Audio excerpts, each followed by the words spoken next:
Magandang araw po sa inyong lahat, lalo na po sa aming guro na si Ginoong Angelo Bautista. Kami po ang ikatlong grupo at ito po ang aming pamanahong papel.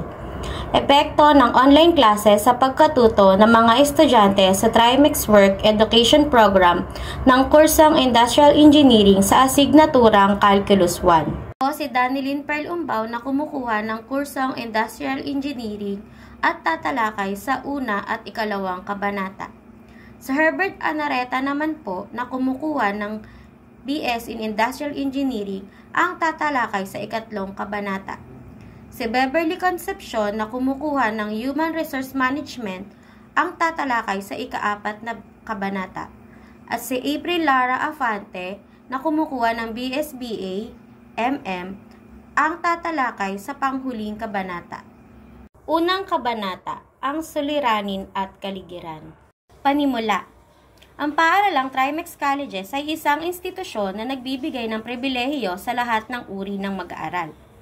Ang programang Work Education ay naglalayong mabigyan ng pagkakataon ang mga mag-aaral na matapos ang kanilang pag-aaral sa kabila ng kanilang paghahanap buhay. Ang programang ito ng TRIMEX Colleges ay gumagamit ng alternatibong pamamaraan na tinatawag na distance learning upang maihatid ang edukasyon kahit ang mag-aaral ay nasa ibang bansa o nasa malalayong lugar. Isa sa mga kursong inaalok sa TRIMEX Colleges ay ang Bachelor of Science in Industrial Engineering. Sa tuwing maririnig natin ang mga kursong mayroong engineering, ang unang pumapasok na asignatura sa ating isipan ay ang calculus, sapagkat ito ay isang matematikong pag-aaral na mayroong patuloy na pag-unlad at ito ang pangunahing asignatura na kailangan matutunan ng isang mag-aaral na kumukuha ng engineering na kurso. Sa pananaliksik na ito ay isinagawa at sinuri ang mga nagiging epekto ng online classes sa pagkatuto ng mga mag-aaral sa kursong Industrial Engineering pagdating sa asignaturang calculus. Habang ang online na pag-aaral ay nag-aalok ng maraming mga pakinabang, nagtatanghal din ito ng mga natatanging hamon lalo na sa konteksto ng calculus. Isa sa mga pangunahing hamon ay ang kakulangan ng pakikipag-ugnayan sa harap ng mga guro at estudyante. Ito ay maaaring hadlang sa epektibong komunikasyon at limitahan ng mga pagkakataon para sa agarang feedback at paglilinaw ng mga pag-aalinlangan. Dagdag pa, ang mga online na kapaligiran ay maaaring gawing mahirap upang mapanatili ang pakikipag-ugnayan at pagganyak ng mag-aaral, lalo na sa isang paksa na kasing demanding ng calculus. Isa pang hamon ay ang mga teknikal na limitasyon na nauugnay sa mga online na platform ng pag-aaral. Ang mga issue tulad ng connection sa internet, pagiging tugma ng software at mga teknikal na paghihirap ay maaaring makagambala sa proseso ng pag-aaral at mabigo ang mga mag-aaral. Bukod dito, ang kawalan ng isang pisikal na setting ng silid-aralan ay maaaring gawin itong hamon upang lumikha ng isang collaborative at sumuporta sa kapaligiran ng pag-aaral. Sa kabila ng mga hamon, ang online teaching ay nag-aalok ng ilang makabuluhang pagkakataon. Isa sa mga pangunahing bentahe ay ang kakayahang umangkop na ibinibigay nito sa mga mag-aaral. Ang mga mag-aaral ay maaaring ma-access ang mga material na kurso at kumpletuhin ang mga takdang aralin sa kanilang sariling bilis, na tumutugon sa iba't ibang mga estilo at schedule ng pag-aaral.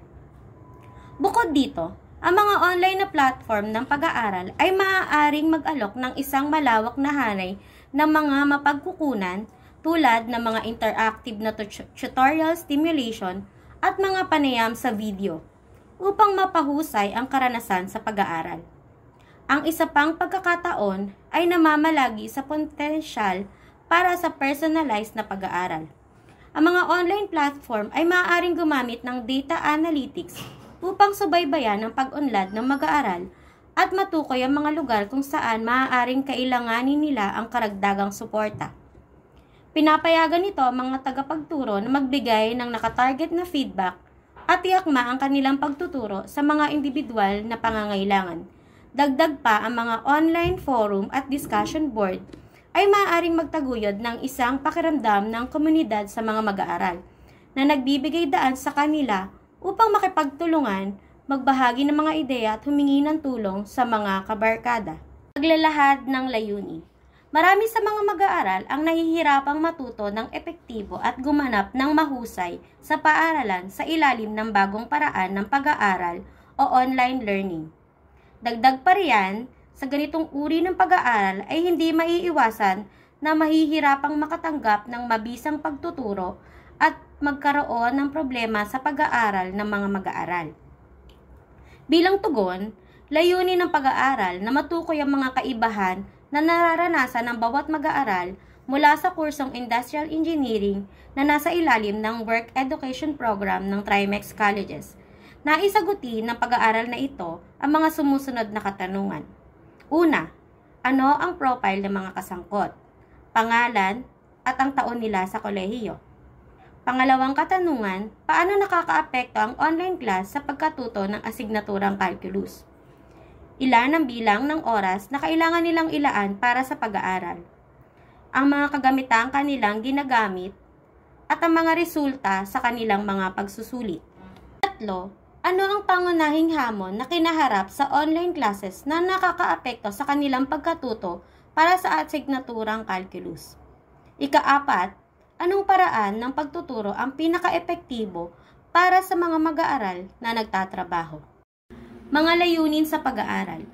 Ang layunin ng pag-aaral na ito ay tukuyin kung paano naaapektuhan ng online classes ang pagkatuto ng mga estudyante ng kursong Industrial Engineering sa TRIMEX Web, partikular sa asignaturang Calculus 1. Bilang isang asignaturang may mataas na antas ng teknikalidad at praktikal na aplikasyon, mahalagang maunawaan kung nagiging hadlang o tulong ba ang online na setup sa pagkatuto ng mga estudyante.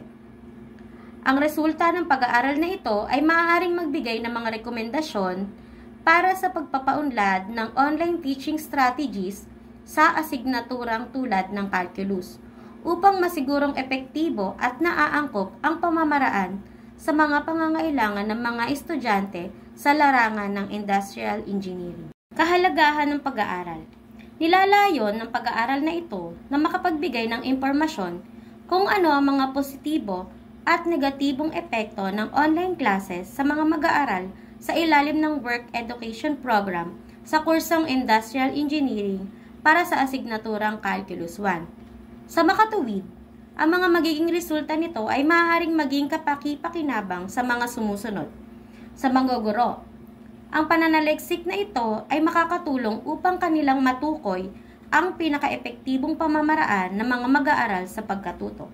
Sa mga mag-aaral, ang pananaliksik na ito ay makakatulong upang mas magkaroon sila ng mga tiyak na kaalaman kung nagiging mas epektibo ba ang pamamaraan ng pagkatuto na kanilang ginagamit sa kasalukuyan. Mga mananaliksik sa hinaharap, maaari nilang magamit ang pananaliksik na ito upang maging isa sa mga batayan ng mga pananaliksik na may kaugnay sa paksang ito. Theoretical na balangkas. Ang pag-aaral na ito ay iniugnay sa mga teorya upang mapagtibayan ng mga resulta. Teoryang Community of Inquiry. Ang balangkas ng Community of Inquiry ay nagbibigay ng isang mahalagang anggulo para sa pagdidisenyo ng mga epektibong kurso sa pag-aaral online ng calculus. Sa pamamagitan ng pagtataguyod ng panlipunan, kognitibo, at pagtuturo ng presensya, ang mga tagapagturo ay maaaring lumikha ng nakakaakit at intelektual na pagpapasigla sa mga kapaligiran sa pag-aaral. Pag-unawa sa tatlong presensya. Presensya sa lipunan. Pagbuo ng mga relasyon. Hikayatin ng mga mag-aaral na magpakilala at magbahagi ng mga personal na karanasan na may kaugnayan sa matematika. Paglikha ng isang suportadong klima. Magtatag ng isang magalang at inclusive na kapaligiran sa pag-aaral kung saan ang mga mag-aaral ay komportable sa pagtatanong at pagbabahagi ng mga ideya. Paggamit ng mga icebreaker at talakayan prompt. Pasiglahin ang pakikipag-ugnayan at magkaroon ng kaugnayan sa mga estudyante. Kognitibong presensya. Pag-aaral na nakabatay sa suliranin. Maglahad ng mga mapaghamong problema sa calculus na nangangailangan ng kritikal na pag-iisip at kasanayan sa paglutas ng problema. Collaborative learning. Hikayatin ng mga estudyante na magtulungan sa mga takdang aralin at proyekto. Mga pinadaling talakayan. Gabayan ng mga talakayan upang mapalalim ang pag-unawa sa mga masalimuot na konsepto. Mga gawaing pagninilay. Hikayatin ng mga estudyante na pagnilayan ang kanilang proseso ng pagkatuto at tukuyin ang mga lugar na dapat pagbutihin. Presensya sa pagtuturo. Malinaw na komunikasyon. Magbigay ng malinaw na mga tagubilin, paliwanag at feedback. Aktibong pakikilahok. Regular na makisali sa mga mag-aaral sa pamamagitan ng mga forum ng talakayan, video conferencing at email. Pagmomodelo ng kritikal na pag-iisip. Ipakita kung paano lalapitan ang mga problema sa calculus ng sistematiko at kritikal. Pagbibigay ng napapanahong feedback. Mag-alok ng kapaki-pakinabang na feedback sa mga assignment at talakayan para matulungan ang mga estudyante na mapapabuti ang sarili. Sa pamamagitan ng maingat na pagsasaalang-alang sa tatlong presensya ng Community of Inquiry, Framework at pagpapatupad ng mga epektibong diskarte, ang mga tagapagturo ay maaaring lumikha ng dynamic at nakakaingganyang mga online na kurso sa calculus na nagtataguyod ng malalim na pag-aaral at kritikal na pag-iisip. Konseptual na balangkas. Ang konseptual na balangkas na ito ay nagtatampok ng mga pangunahing bahagi ng online na pag-aaral ng calculus at ang kanilang mga koneksyon sa pamamagitan ng pag-unawa sa pakikipag-ugnayan sa pagitan ng mga input, proseso at output na ito. Ang mga tagapagturo ay maaaring magdisenyo ng epektibong mga kurso sa online calculus na nagtataguyod ng pag-aaral at kasiyahan ng mag-aaral. Kaya ng nasa figura, ang mga halimbawa ng mga input ay ang mga katangian ng mag-aaral, yung mga naunang kaalaman at mga kasanayan sa matematika. Ang proseso naman ay online na kapaligiran sa pag-aaral, mga sistemang nagpapamahala ng pag-aaral, mga virtual na silid-aralan, mga forum ng talakayan at online na pagtuturo. Ang mga output naman ay ang kinalabasan sa pagkatuto ng mag-aaral, mastery ng mga konsepto ng calculus, pagpapaunlad ng mga kasanayan sa pagtuturo ng problema, pagpapabuti sa matematikal na pangangatwiran, pinahusay ng mga kakayahan sa kritikal na pag-iisip. Saklaw at limitasyon ng pag-aaral. Ang pananaliksik na ito ay nakatuon lamang sa mga nagiging epekto ng online na pagtuturo ng asignaturang calculus sa mga mag-aaral sa kursong Industrial Engineering ng paaralang TRIMEX Colleges sa ilalim ng Work Education Program. Nalilimitahan ang pananaliksik na ito sa pag-aanalisa ng mga pananaliksik hinggil sa akademikong epekto sa mga mag-aaral sa kursong Industrial Engineering ng paaralang TRIMEX Colleges sa ilalim ng Work Education Program na isinagawa lamang sa taong panuruan 2024 to 2025. Ikalawang kabanata, review ng mga kaugnay na literatura at pag-aaral. Literatura sa ibang bansa.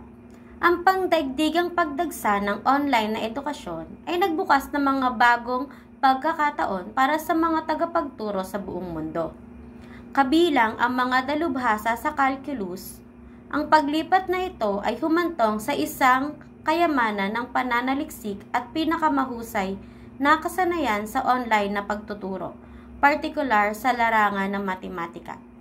Ayon kay Don Gottlicher Hill, na nagtapos sa Universidad ng Melbourne noong 2022, habang ang pagsusuri ay nagsisiwalat ng ilang mga prinsipyo sa online na pag-aaral na dapat isaalang-alang ng mga stakeholder ng edukasyon, itinampok din nito na ang online na pag-aaral ay kasalukuyang nangangailangan ng mas malaking pamumuhunan, pag-aaral at mahigpit na pagsusuri upang maitatag kung paano ito maipapatupad sa isang hanay ng mga konteksto at populasyon na mag-aaral. Ibinibase din ang pagtuturo online sa pangangailangan ng mga mag-aaral sapagkat nagkakaiba-iba ang bawat mag-aaral sa socio-economic na estado, kasarian at iba pang mga espesipikong pangangailangan. Ayon naman sa website na Guru at Home, noong December 12, 2023, ang mga kagalang-galang na online tutors mula sa India hanggang USA, mga textbook at mga video tutorial ay nag-cater sa mga self-paced na mag-aaral na nais galugarin ang calculus sa kanilang sariling bilis. Ang mga mapagkukunang ito ay kadalasang kinabibilangan ng mga interaktibong pagsasanay, mga problema sa pagsasanay at kahit na mga online na komunidad kung saan ang mga mag-aaral ay maaaring humingi ng tulong at ibahagi ang kanilang pag-unlad. Ang mga kwento ng tagumpay at mga testimonial mula sa mga individual na natuto ng calculus sa pamamagitan ng mga pamamaraan ng pag-aaral sa sarili ay maaaring maging isang mahusay na mapagkukunan ng inspirasyon. Mga kwentong ito ay nagtatampok ng pagiging epektibo ng pag-aaral sa sarili at ang potensyal para sa sinuman, anuman ang kanilang antas ng grado upang matuto at makabisado ang calculus. Ang paglipat sa online learning, partikular sa matematika, ay nagbigay ng mga natatanging hamon at pagkakataon sa tanawin ng edukasyon sa Pilipinas. Ang calculus, isang paksang madalas na nakikita bilang komplikado at abstract, ay nangangailangan ng maingat na pedagogical approach upang matiyak ang epektibong pag-aaral sa isang online na kapaligiran. Ayon kay Engineer Joven C. Cablas sa kanyang artikulo na The Flipped Classroom, Enhancing Students' Learning in Teaching Calculus, na nailathala niya noong June 2023, ayon sa mga natuklasan ng pag-aaral, ang flipped classroom ay may malaking positibong epekto sa akademikong tagumpay ng mga estudyante sa calculus. Ang mananaliksik ay gumawa at nagberipika ng mga calculus video course, quizzes, at questionnaires upang makita kung paano ito nakakaapekto sa mga mag-aaral ng electrical at mechanical engineering sa unang taon. Ayon naman kay Bonifacio Giangan Jr. 2022, batay sa resulta, positibo ang antas ng persepsyon ng mga mag-aaral, samantalang ang antas ng akademikong pagganap ay lubhang kasiyasiya. Bukod dito, walang makabuluhang kaugnayan ang umiiral sa pagitan ng mga persepsyon ng mga mag-aaral at akademikong pagganap sa pag-aaral ng calculus sa distance learning. Pinahihiwatig nito ang mga mag-aaral ay maaaring gumanap ng maayos anuman ang kanilang mga pananaw sa pag-aaral ng calculus sa parehong pre-calculus at basic calculus. Kabanata 3. Ito ay yung pamamaraang ginagamit sa paglutas ng suliranin at pinagmulan ng datos. Sa kabanatang ito ay papakita ang mga instrumentong ginagamit at pamamaraan sa pangangalap ng mga datos, pati na rin ang bilang ng mga respondente nakalahok sa pananaliksik. Ipinapaliwanag din dito ang mapaglarawang metodo sa pananaliksik o ang disenyo sa pag-aaral. Ito ay ang pag-aaral ay ang pangkalatang estratehiya na ginagamit ng mga mananaliksik upang magkaroon ng maayos at lohikal na bahagi sa proseso at matutupad ang layunin na itinakda nito. Sa kwantitibong pag-aaral na ito, ang collateral research design ang gagamitin upang matulungan ng mga mananaliksik na malaman ang mga ugnayan sa mga variable na ginagamit sa pag-aaral. Sa tulong ng ganitong pamamaraan ng pananaliksik ay malalaman at mapag-aaralan ang positibo at negatibong naidudulot ng online na pamamaraan ng pag-aaral ng asignaturang calculus sa mga mag-aaral na naghahanap buhay habang sila ay nag-aaral. Higit pa rito, ang pag-aaral ay naglalayong alamin kung paano nakakaapekto ang ganitong paraan sa kanilang pagkatuto. Mga kagamitang kanilang ginagamit, dami ng oras na kailangan ilaan upang mapag-aralan ang bawat aralin. Ang respondente at tagasagot. Ito ay yaong mga individual na kumukumpleto ng isang survey o panayam para sa mananaliksik o nagbibigay ng mga datos na susuriin para sa pananaliksik na pag-aaral. Ang mga tumutugon ay maaaring maging anumang edad, ngunit tinutukoy na saklaw ng pag-aaral at dapat sumang-ayon sa kaalamang paintulot na lumahok. Sa pag-aaral na ito, mayroong 50 kalahok na sasagot sa isang form mula sa mga mag-aaral na nakakuha ng kumukuha ng asignaturang calculus na nasa ilalim ng Work Education Program ng TRIMEX Colleges sa kursong Industrial Engineering.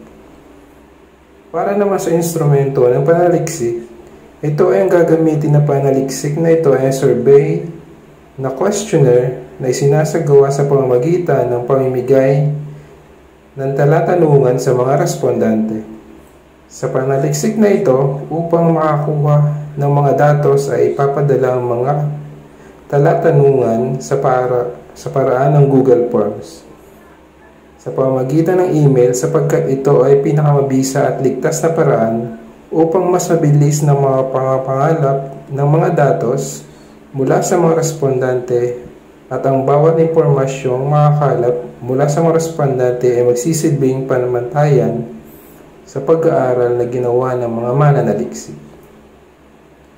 Para naman sa pagkuha ng mga datos, ay mahalaga na matupad ng pagbuo ng mga layunin sa pag-aaral na ito. Ito ay mahalaga upang mailahad ang tunay na suliraning binubuo mula sa paksa. Ang pag-aaral na ito ay gumagamit ng kwantitibong pananaliksik. Ang kwantitibong pananaliksik ay nangangalap ng mga statikong mga datos mula sa mga impormasyong makakalap sa isasagawang survey ng mga mananaliksik. Dito din nasasangkot ang pag-uuri ng mga tampok at nagpapahiwatig ng mga estatistikang pag-analisa upang ipaliwanag ang mga nalikom na datos. Ang uri ng pananaliksik ay kinapalooban ng iba't ibang uri ng pagsisiyasat na naglalayong makakuha ng mga datos ukol sa kanilang karanasan at totoong dahilan sa nasabing paksa. At dahil ang pagkuha ng datos sa mga respondente ay online, mas madali itong makakuha at mapagsasama-sama. Para naman sa paraan ng pag-usuri ng datos, isa sa pinakamahalagang bahagi ng pananaliksik dahil ito ang tumutulong sa mga mananaliksik upang mabigyan kasagutan ang mga kritikal na katanungan na nakapaloob sa pananaliksik. Ang mga datos na nakuha mula sa mga respondente ay susuriin gamit ang Pearson's Correlation Coefficient upang matulungan ng mga mananaliksik na subukan at suriin ang mga positibo at negatibong epekto ng pag-aaral sa online na pamamaraan para sa asignaturang calculus. Ang Pearson's Correlation Coefficient ay nagbibigay ng datos sa lawak ng ugnayan at direksyon ng relasyon ng mga variable.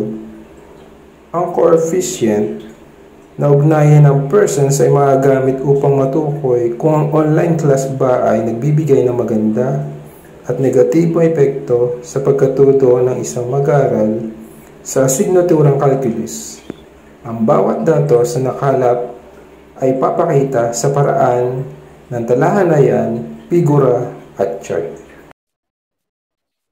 Sa ika-4 naman na kabanata ng aming pananaliksik, dito makikita ang aming presentasyon at naging interpretasyon sa mga datos na aming nakalap. Unang aspeto ay paano ba nakaapekto ang online class sa pagkatuto ng asignaturang calculus. Makikita sa unang paragraph na 60% ng mga mag-aaral ang gumugugol ng 2 oras sa kanilang pag-aaral at makikita din natin na 54% ang gumagamit ng smartphone bilang kanilang device. Ano naman ang epekto nito sa mga mag-aaral? 82% ang nagsabing walang pagbabago ang online class sa asignaturang ito sa kanilang quizzes o exam at 88% ang nagsabi na hindi napabuti ang kanilang pagkatuto sa online setup ng pag-aaral ng asignaturang calculus. Pangunahing hamon na naranasan ng mga estudyante sa online setup ang kakulangan sa hands-on activities at batay rin sa aming survey ay higit na epektibo ang blended learning para sa asignaturang calculus.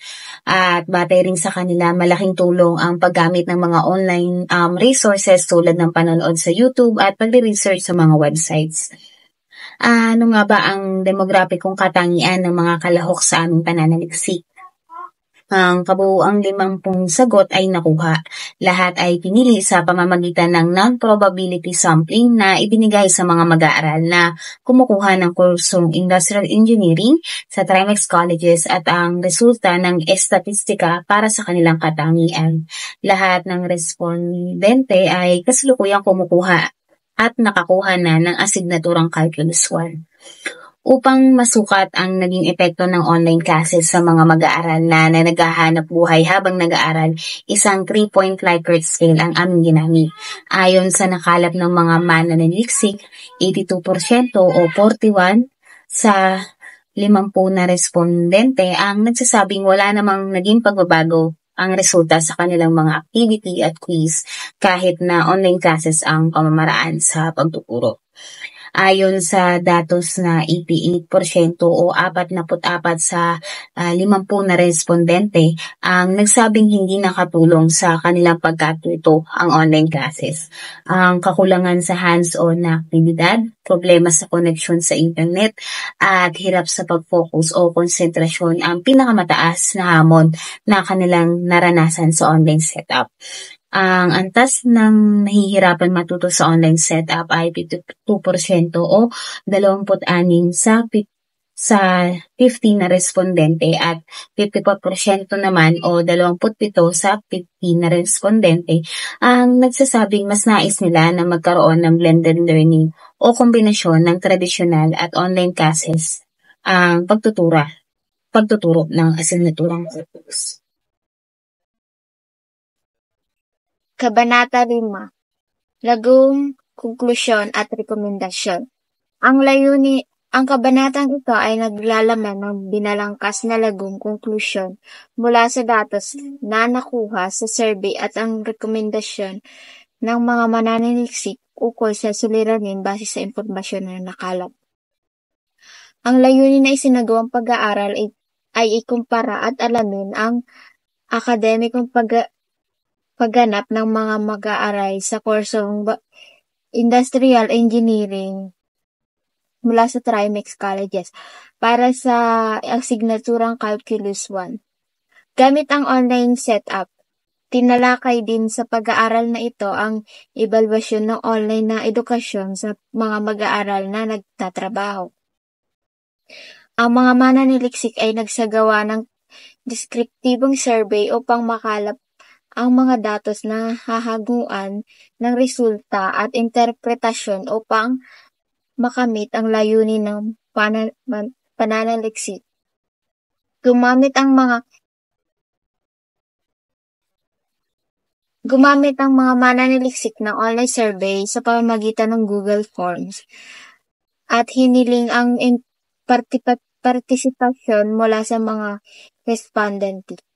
Mayroong 15 na mag-aaral mula sa TRIMEX web ng kursong Industrial Engineering na kasalukuyang mayroong asignaturang Calculus 1 o tapos na makakuha ng asignaturang ito ay sumagot at nagbahagi ng pananaw gamit ang survey questionnaire. Mula sa mga datos na impormasyon na ipresenta sa kaninang kabanata ay nakabuo ng kasalukuyan at interpretasyon ang mga mananaliksik ukol sa paksang napili.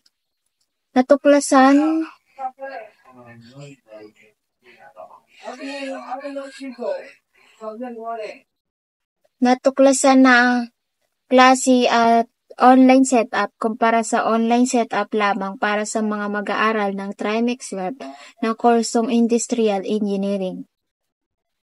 Sa konklusyon, karamihan sa mga respondente ay may opinyon na mas komportable ang pag-aaral sa ilalim ng face-to-face at online na setup o blended learning na klase kumpara sa kasalukuyang pamamaraan na online setup lamang para sa pag-aaral ng asignaturang Calculus 1.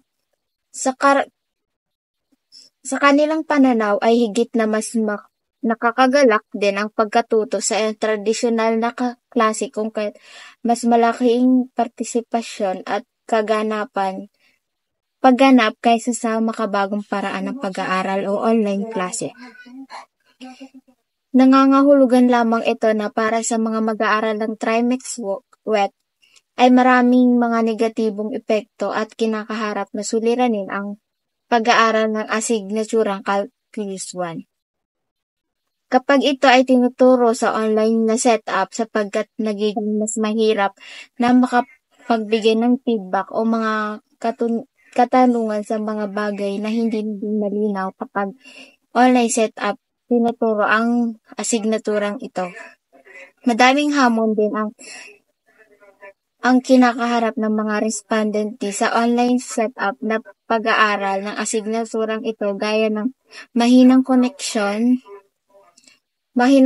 sa internet at hindi pagkakaroon ng konsentrasyon habang nagtuturo ang guro. Meron ditong mga rekomendasyon.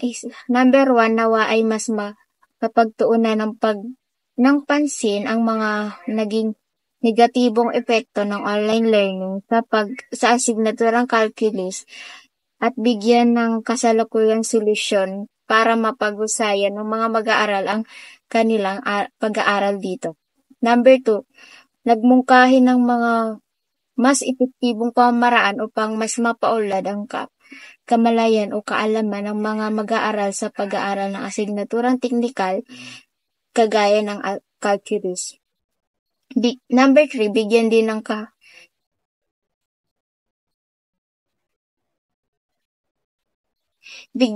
ng kahalagahan ng edukasyon sa pamagitan ng blended at traditional na pag-aaral.